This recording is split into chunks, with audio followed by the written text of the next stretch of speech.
and hauling away larger items on foot or by car or truck.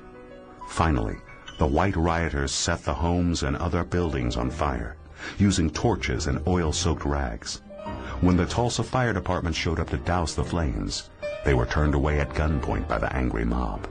House by house, block by block, the wall of flame crept northward, engulfing the city's black neighborhoods.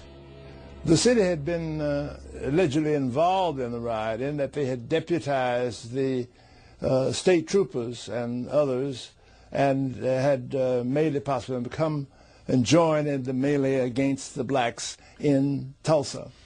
It was the city, though, that had deputized citizens of the city and placed guns and so forth in their hands and made it possible to invade the black section of town, to loot the houses, and to burn them down. What ultimately happens with the Tulsa race riots, whites go into Tulsa, Oklahoma, the black community, and just start indiscriminately attacking blacks at this community. They're using rioting to remind blacks that they have a place, and to leave that place is unadvisable under penalty of death at any time. And there is nothing to defend you.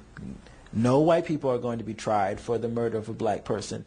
When I think of Tulsa, I think of it as being the most graphic illustration of the violence against black people during the 1920s, and also connected to the fact that African American soldiers were returning from World War I, and there were people who did not like to see black men in uniforms and did not want to see African Americans progress and move out of their place.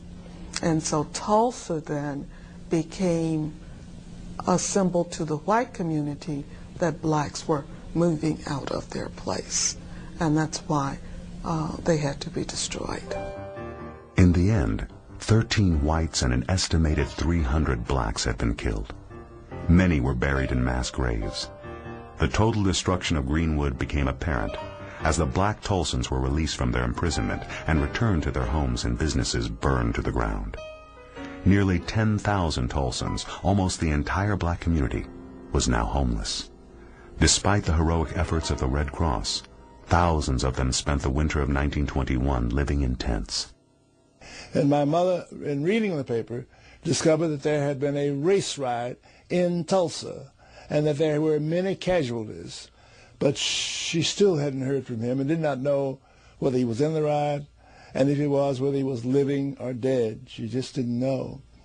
And so we had several more days of anxiety before we finally got a note from my father. He had been detained during the entire riot, put in a place of detention, the convention hall, and when he got out of there, the entire black section of Tulsa had been leveled to the ground. And the place that he got for us to live in was no longer in existence at all. It was just ashes, as indeed his office was, as everything was, ashes. Most white Tulsans in 1921 neither took part in nor did they condone the lawless actions of the vocal minority. Still, not a single arrest or charge was ever filed against the Tulsa population that did take part in the riot.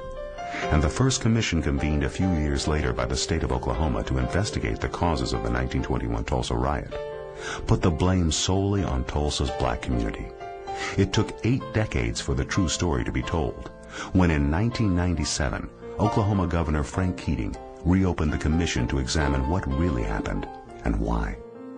It all started because of an incident, alleged incident, on an elevator of all places, where a young white girl accused a young black man of assaulting her, or attempted assault.